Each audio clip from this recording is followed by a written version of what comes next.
play you're about to see is based on the trial of a murder case and treats the facts of violent death as frankly as they were treated in the original court. Details of the trial have been condensed from contemporary sources, but scenes outside the courtroom are a mixture of fact and conjecture. 1923. On the night of the 9th of July, the unnaturally hot weather broke in a sensational thunderstorm. About 2:30 in the morning, in a corridor of the Savoy Hotel, 3 pistol shots were fired. The woman who fired them made no attempt to conceal what she'd done. "I've shot my husband," she told the police. She was French, Marguerite Fahmy. The trial lasted 6 days. Madame Fahmy spoke no English, so every question and every answer had to be translated. You, however, will hear her speaking English. We've none of us got 6 days to spare. Madame Fahmy had wealthy friends and had engaged the most famous defense lawyer of the day, Sir Edward Marshall Hall. The crowds who waited all night for the opening of the trial were waiting for him as much as for her. They had to wait quite a time. You always had to wait for Marshall.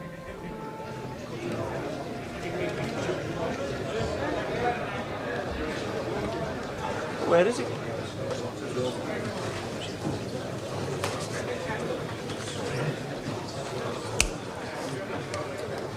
It's 20 past.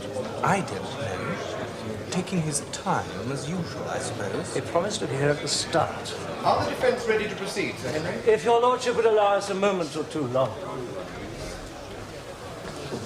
Where is Sir Edward? I'm afraid I don't know, Sir Henry. If I may add with I respect. really don't think we can wait any longer. Go and tell him we're starting.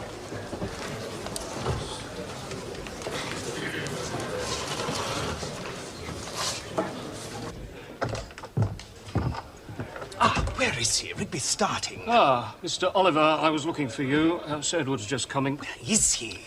In the robing room. She'll be tried and hanged, and he'll still be brushing his hair. We don't have to be there for the preliminaries. Now, if you'll just take charge of these, sir. Sir Edward takes a white pill first, then 2 of the yellow ones, but not more often than once in every hour. Our legs are giving us a lot of trouble today. I didn't come to the bar to be a bloody nanny. The prisoner stands indicted that on the 10th day of July, 1923, she murdered Ali Fahmy Bey. To this indictment, she has pleaded not guilty, and you are charged to say, having first heard the evidence, whether she is guilty or not. Yes, Mr. Clark. My lord, members of the jury, in this case, I appear on behalf of the Crown. My learned friends, Sir Edward Marshall Hall, Sir Henry Curtis Bennet, and Mr. Roland Oliver represent the prisoner. The prisoner, Marguerite Fahmy, was married to Prince Fahmy, to the deceased, at a civil ceremony in December 1922, just 9 months ago. This civil ceremony took place in Cairo and was followed 2 months later by a religious ceremony according to the Mohammedan faith to which the prisoner had been converted. The couple had met in Paris in May of last year and had subsequently lived together in Deauville and Biarritz. In July of this year, they came to London and occupied a suite at the Savoy Hotel. On July the 9th, it appears, there was a quarrel between them. They retired to their suite shortly after midnight, and at about 2:30 in the morning of July the 10th, a night porter of the hotel was carrying some luggage along a corridor of the 4th floor. Running out into the corridor, and he said, "Look what she's done to me." There was a wee red mark just underneath his eye. Nothing serious, though. No. And what happened then? Then she came running out after him. Mr. Beattie, will you describe to the court exactly how the prisoner was dressed at that time? She was all in white. Nightdress. No. It was an evening gown. It had decorations on it. And Prince Fahmy? Well, he was in some sort of pyjamas. Mr. Beattie, will you describe the prisoner's manner at that time? Excited. They were both very excited. Well, they're foreigners, you see. You concluded that they were behaving as foreigners are apt to behave, but that no real harm had been done. Aye. So you continued on your way. What happened next? Well, about 2 minutes later, I heard 3 shots from back the way I'd come. Now, was there a pause between the shots, an interval? No, they were right together. Bang, bang, bang. And then? I ran back along the corridor. And what did you find? I found Prince Fahmy lying on the ground, motionless, with blood coming out of his neck. And the prisoner, was she there? Aye. Was she carrying anything? She had a small pistol in her right hand. Just as I arrived, she threw it down on the ground. Then she went and knelt beside her husband.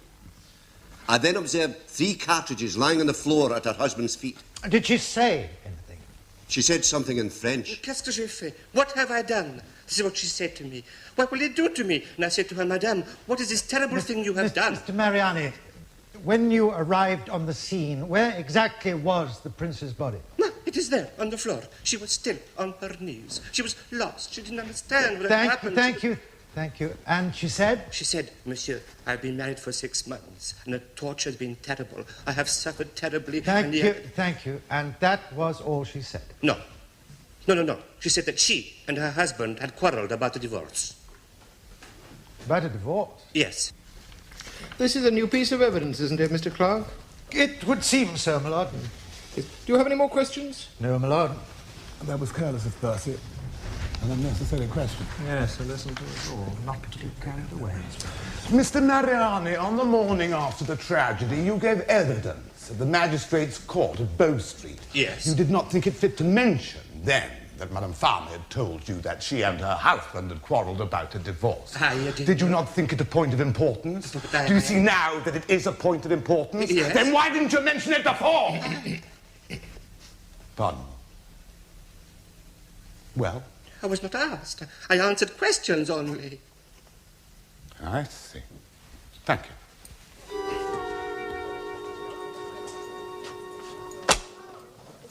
You're going to hang her? Nonsense. That poor little devil meant no harm. Why did you have to go and treat him like that? The divorce is central, Henry. It was on her mind. She was in a trap, helpless, like a little animal turning this way and that. Marshal, listen. Ill treatment to the right degree, of course, is useful to our case. That can add up to provocation. And with any luck, the jury will make it manslaughter. But if you keep on harping about this divorce, it'll only prove motive. And that makes it murder. All right. No more about the divorce. All right. Good. Now, would you like to hear my opinion on another question? Not really, Henry. It's about the secretary, Prince Fahmy's private secretary, that is. Now, Percy will be calling him after lunch. Now, go easy. Said Anani. Said Anani. Slimy toad, bloody Marshal, pander. don't get carried away. If you attack that man's character, Percy will attack hers, and then we're sunk. She's no violet, as you know damn well.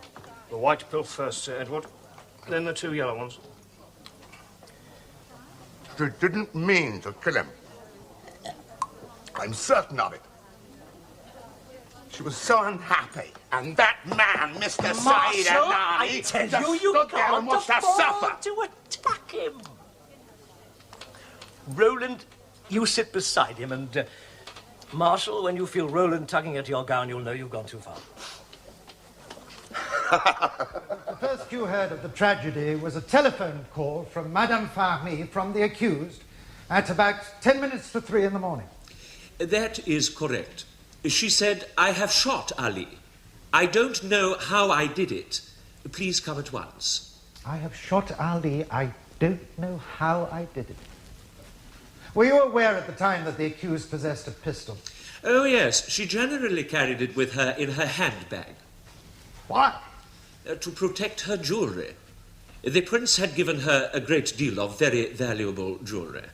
Yes, Mr. Anani, you said at the inquest that Prince Fahmy had an income of £40,000 sterling per annum. Is that correct? In a normal year, yes. A normal year? 2 years ago, when the price of cotton rose, he had £140,000. Mr. Anani, would you say that the prisoner and the late Prince Fahmy were a happy couple? No, they were not well suited to each other in temperament. The prince preferred a quiet life. Madame enjoyed parties, soirées. Dancing. Thank you. The light, the shadow of the light, and the shadow of the shadow of the light.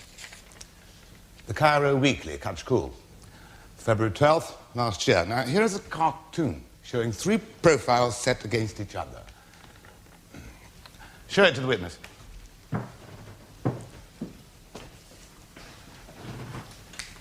Have you seen this cartoon before? Yes. Who are these men? Prince Fahmy, myself, and my own private secretary. And what do you suppose is the message of the cartoon? Oh. Could it be that you and your master were as inseparable as the light and the shadow that it casts? Ah, possibly. Can you think of any other significance? No. Now, your master's name was Ali Fahmy Bey. This title, Bey, a prince, was bought, was it not? The title was awarded to the late prince's late father for his outstandingly generous gifts to charity. Just so. And how long had you known Ali Fahmy Bey? 7 years. But you didn't move in with him until after his father died and he had inherited his fortune some 3 years ago. I became the prince's private secretary 3 years ago. Your presence everywhere pursues me incessantly, torch of my life. I see your head encircled by a crown I have reserved for you in this beautiful country of my ancestors. Do you recognize that? It is a letter the prince sent to the accused before the wedding. He was urging her to follow him to Egypt. No news from you. Baba seriously ill, but there is hope for his recovery. Do you recognize that? It is a telegram that I sent. To the accused? Yes. Well, who is this Baba? Baba. Baba was the name the prince and the accused used between themselves. His first name was Ali. She called him Ali Baba. So this telegram is saying that the prince is seriously ill? Yes. And was he? He was in bed for a few days. So this again was to persuade the accused to follow him to Cairo? Yes. And in the end, he succeeded. And she travelled to Cairo. In November. And when she arrived, how did the prince treat her? Oh, he was very kind and attentive. Did he ask her to marry him? Very often. And yet still the accused hesitated. Why do you suppose that was? Do you think it possible that she had heard of Mademoiselle Bozzini, the prince's mistress, who left the prince because of his brutality? No, Bozzini did not leave the prince. He left her. But there had been other mistresses, had there not, in Paris and elsewhere? Oh, the prince had many. Yes, there had been others. And not only mistresses. Oh, come now, Mr. Anami, you were the prince's friend, his inseparable friend. And by all accounts, I put it to you, that Prince Fahmy, the late Ali Fahmy Bey, was a man of violent and eccentric sexual tastes. No. And that he was a practitioner of that abominable crime which takes its name from the cities of the plain. No. He was a sadist, was he not? A man who enjoyed the sufferings of women. No. Well, do you recall an incident in March of this year in Cairo where the prince rushed at his wife and struck her in the face, dislocating her jaw with the force of the blow because she has been out in the town alone? Oh, yes. Well, do you recall another incident? In February, on the prince's yacht at Luxor, where he locked his wife in her cabin for 3 days. No. Do you recall him firing a pistol over her head to frighten her? No. Did you know that the prince had sworn an oath on the Koran to kill his wife? No. When they came to land, and in July, did the prince threaten to throw his wife into the river? I did not hear him say so. Did you hear him say, I am taming her? He said that if she would obey him, he would be very nice to her. And I put it to you that after their marriage, the prince began to treat his wife with persistent cruelty. Not cruelty. He was a bit unkind sometimes. Did you know that in the civil contract of marriage it was stipulated that Madame Fahmy would have the right to divorce her husband. Yes. And that at the subsequent religious ceremony, the prince refused to allow this clause to remain and that he had it struck out. Yes. So this unfortunate woman could never divorce him, even if he took 3 more wives, as he was entitled to under the Mohammedan law. Yes. And you regard this as a bit unkind. Yes, a bit. When you and the prince first met the accused in May of last year, was she not a charming, cheerful, entertaining, and fascinating woman? Yes. And by July of this year, was she not sad and broken, miserable and wretched? They were always quarrelling. Thank you. No further questions.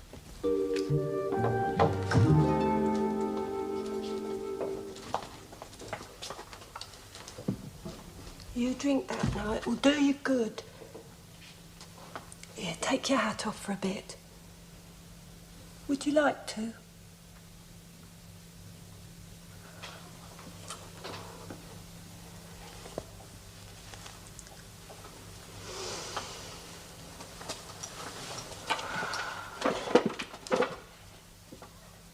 There, that wasn't too bad then, was it?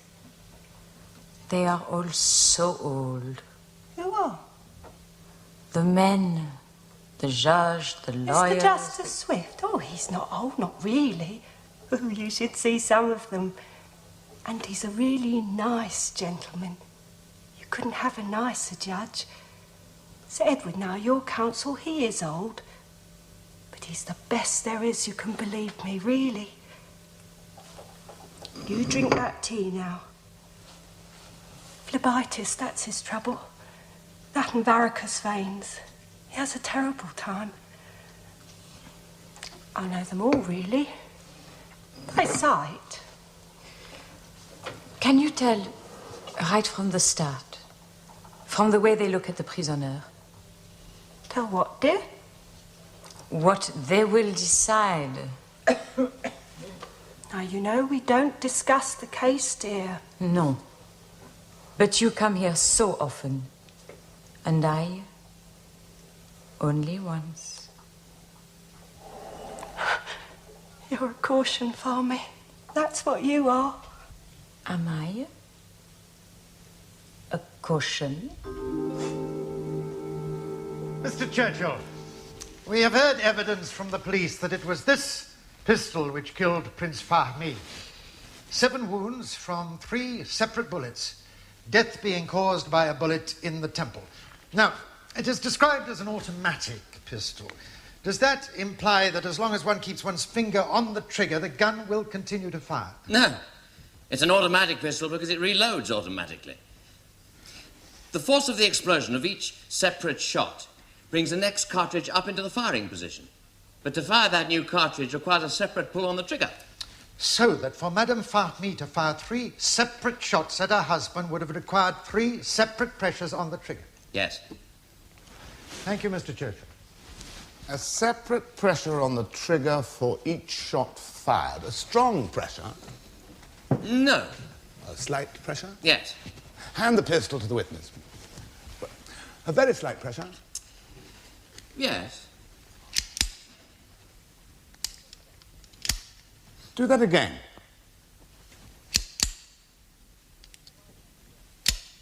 Why did you do that? To see if it was loaded. Was it? No. What would you have done if it had been loaded? Unloaded it as quickly as possible. And how would you do that? Oh, I'd first slide back the breech, thus ejecting the cartridge, then release it. The pistol would then be harmless? Ah, no. Always assuming we started with a full magazine. Yeah, if I'd started with a full magazine, I'd first have to remove the magazine and then eject the cartridge which is still in the chamber. Now, Mr. Churchill, you've just said that in an automatic pistol, the force of each successive shot brings the next shot up into the firing position. Now, do you think a person inexperienced in firearms, a woman, for instance, would necessarily be aware of that? She might well not know that.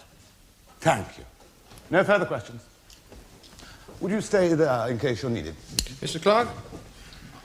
No re-examination, my lord. I should like to call Dr. Gordon, the final witness for the prosecution, my lord. Dr. It shall be the truth, the whole truth, and nothing but the truth. Is your full name Ernest Henry Gordon? It is. And were you called to the Savoy Hotel at approximately 3 a.m. on the morning of July the 10th? I was. And what did you find when you got to the hotel? I found the prisoner in a corridor on the fourth floor. This year. I've only been out once. Not much of a bag. It was disappointing. Where did you go? North. With Freddie. Oh, yeah? Did Madame Fahmy say anything to you? This wretched leg of mine is giving me such trouble. Pity. Dr. Gordon, I understand that you had attended the prisoner professionally on an earlier occasion. That is so. I was first asked to visit Madame Fahmy on July the 4th.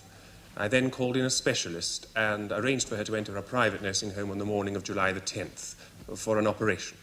So that the prisoner was due to enter a nursing home later that morning, the morning of the shooting? Yes. Will you please tell the court exactly what operation the prisoner was to undergo? An operation of a particularly painful and distressing nature. With permission, my lord. Yes, by all means.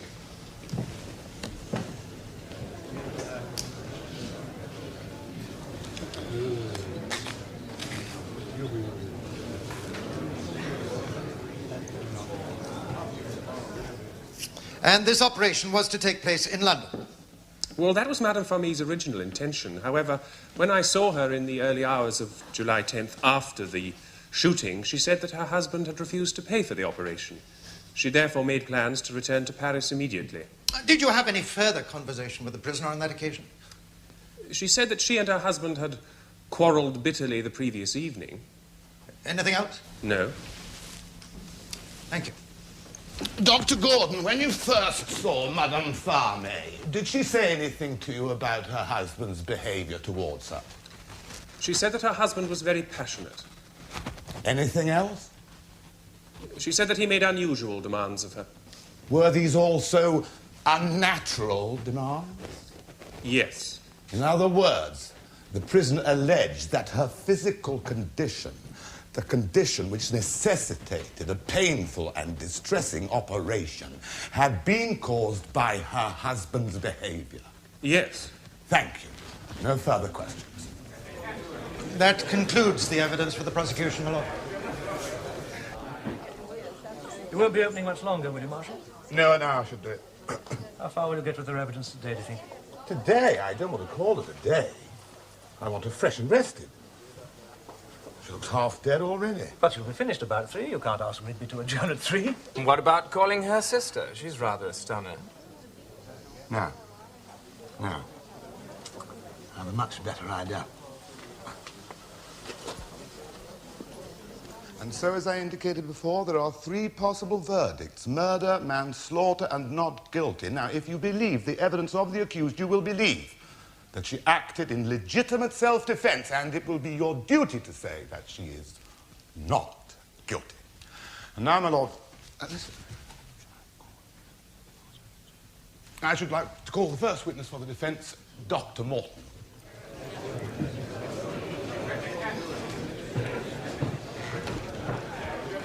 I swear by Almighty God that the evidence I shall give shall be the truth, the whole truth, and nothing but the truth. Is your name James Henry Morton? It is. And are you the governor of Holloway Prison? I am. When Madame Fahmy was admitted to Holloway Prison, did you see any marks on her? There were 3 severe abrasions on the back of her neck. On the back of her neck. Would those marks be consistent with her throat having been seized by a man's left hand, the man's thumb, pressing against her windpipe? Yes, they would. Thank you. Will you stay there? No questions, my lord. Well, in that case, my lord, owing to the lateness of the hour, and since it is my intention to call the prisoner next, perhaps this would be a convenient moment to adjourn until tomorrow. Very well. I am much obliged, my lord.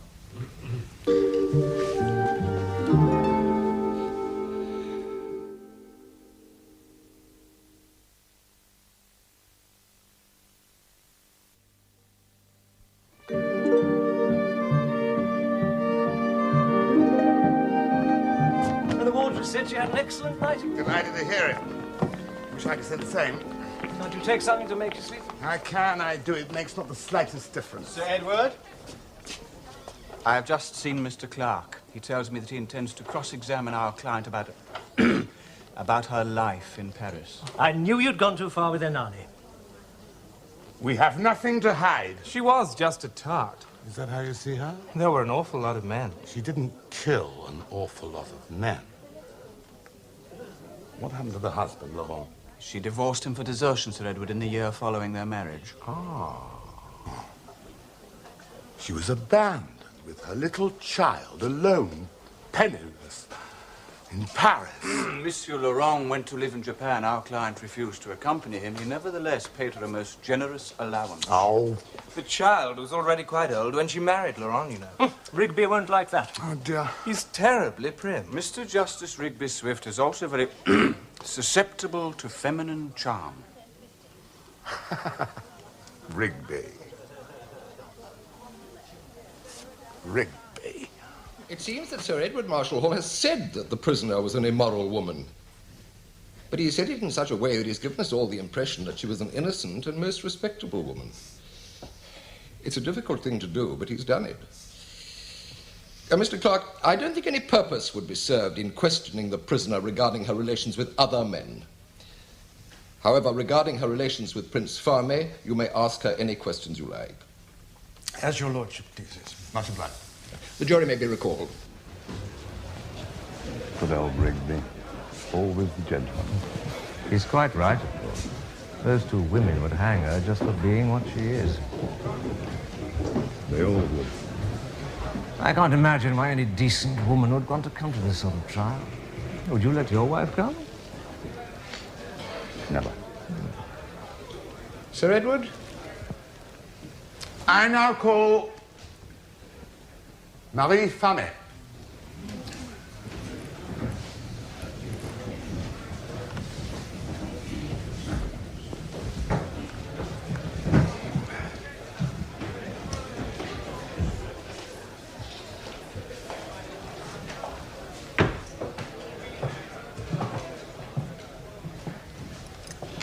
Sir Edward, Madame Fahmy is of the Mohammedan religion. Should she not be sworn on the Quran? Merci.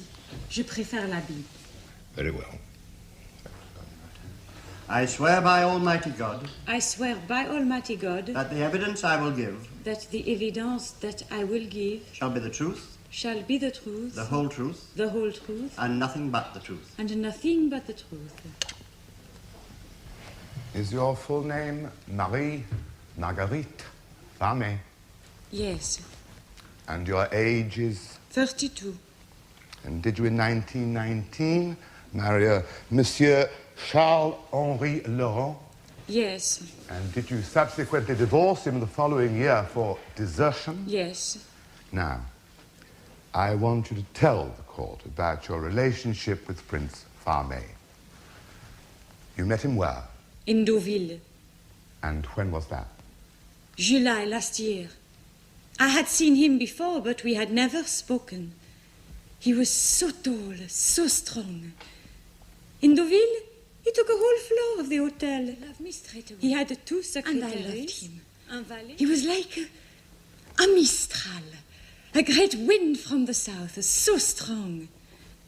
When he said he must go back to Cairo, I said I would follow to be with him. It was une folie. I understood that. But Ali couldn't live without me, he said. When I arrived by boat at Cairo, there were 3 Rolls-Royces waiting. Ali said, which one you choose? His house was a palace. Enormous. Everything was of gold. He had his own yacht, servants. I agreed to become Mohammedan. They gave me a new name. Munira. The Shining One. I married him, and everything changed at once. At first, I thought that I must have changed. But when he talked to me, it was as if he was talking to someone else. To one of the servants, perhaps, to an animal. He was cold, angry. Of great happiness. I knew then I was not... When we went to Luxor the first time, before we were married, He gave wonderful reception parties on the yacht. Lord Carnarvon came and so many others. They were expeditions, the valet of the king's. But when we were married, as soon as we were married, that all stopped. No more parties. He wouldn't even let me leave the yacht. He went often, but always he left those 6 black monsters to watch me, to see I did not leave the boat. He called them servants, but they were slaves. I was a prisoner. My sister had gone back to Paris. My maid and I were the only women. He started to be cruel. He locked me in my cabin. Il m'a terrifiée. But why didn't you run away? Leave your husband. You had your own flat in Paris. He would have sent in Annie to fetch me. But you had friends who would have protected you. I didn't want them to know how it was for me. I always hoped things would get better. He used to say that he was sorry, that he loved me, that he would be kind. But things didn't get better. No. But I always hoped. On July the 4th, you and your husband came to London. Why was that? To see my daughter. She was at school near London. And in London, what was your husband's behavior? Toujours pareil. The same. Now, let's come to the events of July the 9th. Had you and your husband quarreled during that day? He saw that my cases had been packed. I had decided to go back to Paris the next day. And what did your husband say? He said, "You will see." What did he mean by that? He meant that he would undertake something against me. And were you frightened by that threat? He was so strong. What did you do? I took the pistol that Ali had given me and I tried to empty it. I knew it was loaded because Ali had told me. I had seen him empty his own pistol and I tried to do the same. Why did you do that? I wanted to frighten Ali. I didn't want to hurt him. I never wanted to hurt him. Give the pistol But to the I witness. thought if he saw I had the pistol in my hand, he would leave me alone. Take the pistol in your hand, Madame Fahmy. It's quite harmless now. Show me what you tried to do. No, look. Show the jury what you tried to do.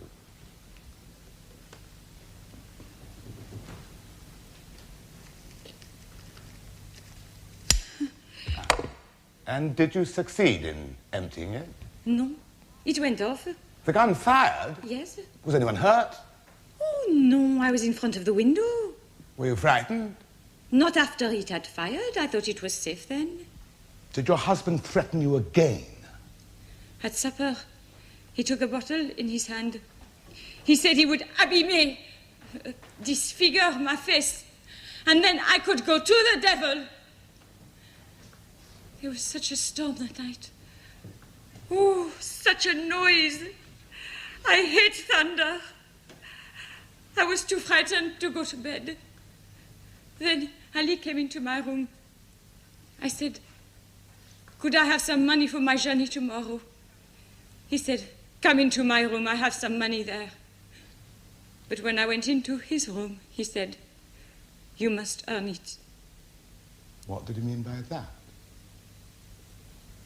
The thing he liked to do. Go on. I said no. He caught my arm and he twisted it. I said, "No, please, Ali! No, Ali!" He said, "No!" I was fighting him to get away. I ran away out into the corridor and then into my room.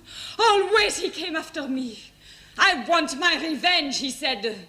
I took the pistol. He said, "I will say that you threatened me." I ran away again out into the corridor. Always he came after me. He grabbed my neck here. I fought myself away. He took 2 steps back. He crouched down like an animal. He said, "I am going to kill you." I lifted my arm. I pointed the pistol. I pulled the trigger. There was a shot. I didn't know what had happened. I didn't understand. He was lying on the ground. There was blood on his neck. He wouldn't move. I took his hand. I said, "Mon amour, speak to me. Oh, please, speak to me."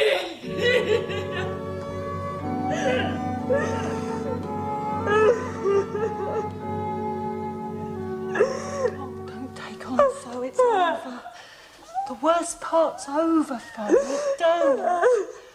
When will he come? Well, I've sent the message, but it's not usual, you see, not till you've finished your evidence.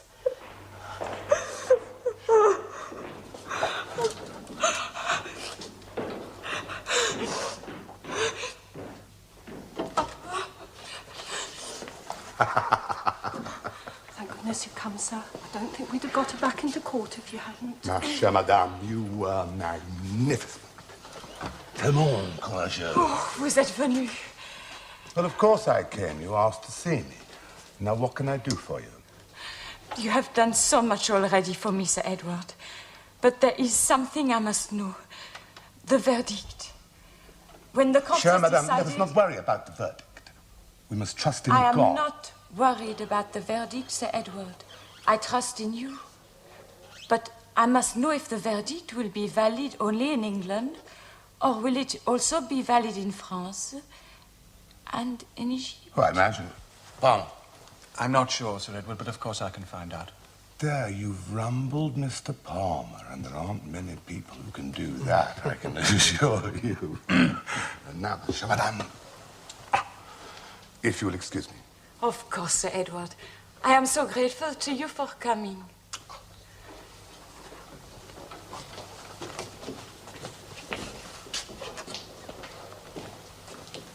And Monsieur Palmer, you will let me know. Yes, of course, by all means. Goodbye. And am I correct when I say that your father was by trade a cab driver? Mr. Clark, does it matter whether he was a cab driver or a millionaire? I don't want a long inquiry into this lady's ancestry. As your lordship pleases. You've lived in Paris all your life, I believe. Yes. And your daughter was born there? Yes. When you were age 17? Yes. You have friends of wealth and influence in Paris? Yes. So that all in all, it would be fair to describe you as a woman who has had experience of life. Yes. Madame Fahmy, how old was Monsieur Laurent when you married him? 22. He was a very wealthy young man, was he not? Yes. And how old was Prince Fahmy when you married him? 22. You were very ambitious to become his wife, were you not? Not ambitious. I loved him. When I went to Egypt, I thought I was going as his maîtresse. And yet you did agree to the cancellation of the clause in the contract permitting you to divorce him. Oh, come now, Madame Fahmy, were you not determined to marry him at any cost? I hoped that he would be kind. But when he was not kind, when he started to make unnatural and degrading demands on you, you started to hate him. No. I hated what he did. I never hated him. So when he maltreated you, you made no protest, offered no resistance. I hit him. Once. But he hurt me so much, I never tried again. He was so strong. Thank you. No more questions. Will you return to the dock now, Madame Fahmy? My lord, members of the jury, within a month of her marriage, this unfortunate woman was so sure that she had cause to fear death at her husband's hands that she made this solemn statement and sent it to her lawyers in Cairo. I, Marguerite Fahmy, of full age and sound mind, formally accuse, in the event of my death, violent or otherwise, Ali Fahmy Bey of having contributed to my disappearance. She had made one great mistake.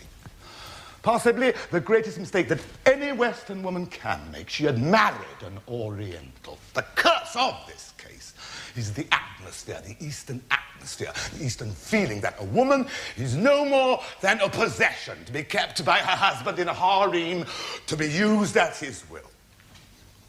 Humiliation, imprisonment, degrading usage, and revolting cruelty. Such was the treatment accorded to his wife by Ali Fahmy Bey, one of the wealthiest and most cultured men in Egypt.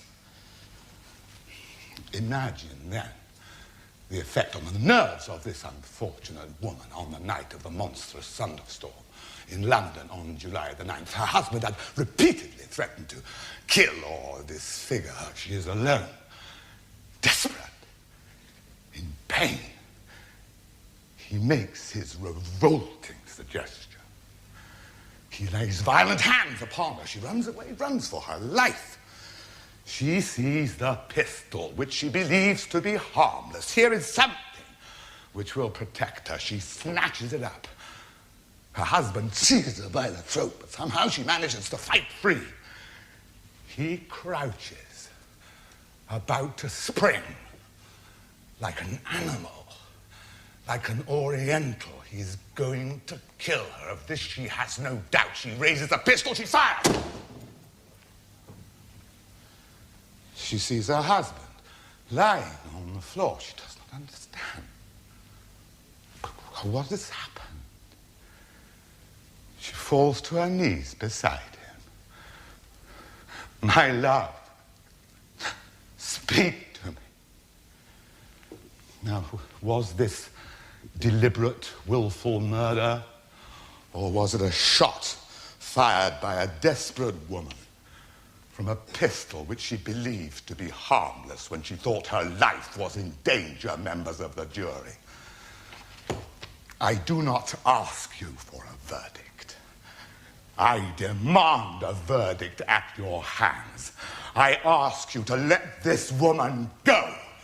Let this Western woman go back into the light of God's great Western sun.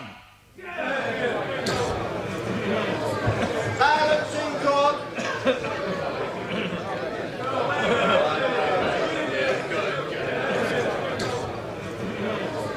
Silence in court. It is easy to speak evil of a dead man. Members of the jury, I hold no brief for Prince Fahmy. I appear for the Crown, and I invite you to consider certain facts. It is not disputed that the prisoner killed her husband by firing 3 separate shots from her pistol. Now, the prisoner has stated that when the pistol fired accidentally out of the window, she had been trying to empty it in order to threaten her husband with it. That statement suggests that she anticipated, at the very least, a serious quarrel with her husband that evening. But, members of the jury, if she had seriously believed that he intended to kill her, would she have gone out to the theatre with him, had supper with him, and then retired to their suite alone with him? Unlike my learned friend, I shall not demand a verdict of you. I only ask that you return a true verdict according to the evidence. Look at the jury. Worried to death. Can't blame them. Oh, no. He's been talking for hours and hasn't expressed an opinion yet. There is then the possibility of a verdict of manslaughter on the grounds of extreme provocation. You must ask yourselves whether any of Prince Fahmy's actions were such as to destroy the self-control of an ordinary, reasonable person. The suggestion that he seized her by the throat is another matter. Now, if you believe that he actually seized her by the throat, I would not think it right for you to return a verdict of manslaughter. It is, of course, a terrible thing to say, that anyone is justified in taking the life of another person. In the eyes of the law, you are only justified if you have reason to believe that your own life is in danger and that your only means of escaping from your aggressor is by killing him. You will now retire.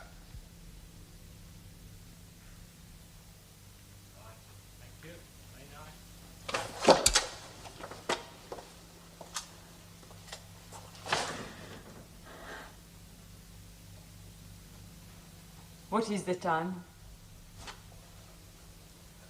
3:30. An hour? How long do they usually take? It's no usually, dear. They can take days. No, you mustn't get excited. I'm sorry, I didn't mean that. I meant, don't think about it. Oh. The jury's coming back. That's quick. Chapeau. Oh.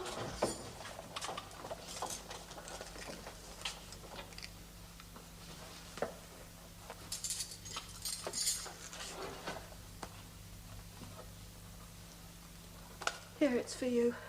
What is it? Une aromatique? It's white heather. Good luck. Good luck? Oh, bonne chance. We grow it in pots. In the prison? Yes. Do you give some to everyone? Yes.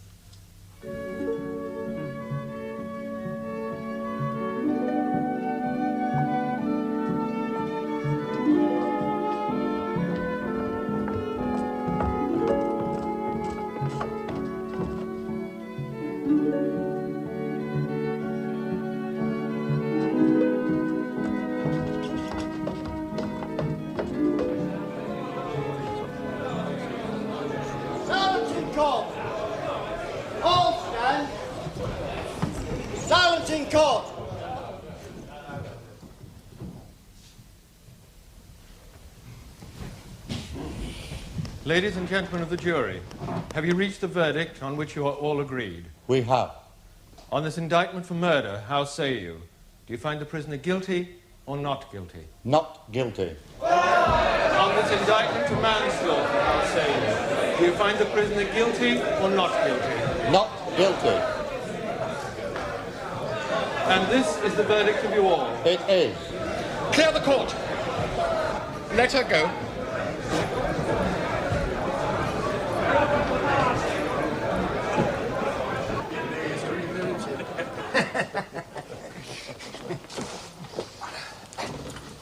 Get his wig and gown off, Mr. Oliver.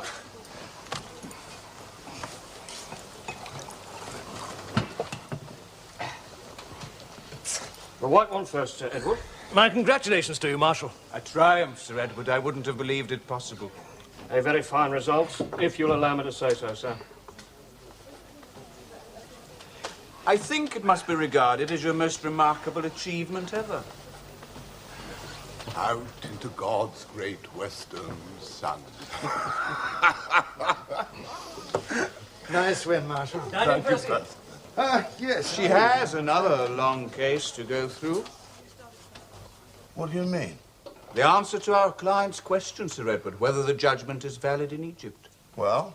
She will have to fight the case through the Egyptian courts. Fight again for her good name. I don't think her good name is worrying her. Farmer. If the verdict is accepted in Egypt, she will get 1/6 of Fahmy's estate. Forever. Do you suppose she knew? Of course she knew. That's why she asked. £8,000 a year. In a normal year. The French are so practical. Much speculation followed the verdict as to whether Madame Fahmy would inherit something of her husband's vast fortune, especially as it was now revealed she was expecting a baby. But what happened afterwards to Madame Fahmy and her baby is not really known, though years later, as a very rich widow, she apparently once played checkers with Noel Coward.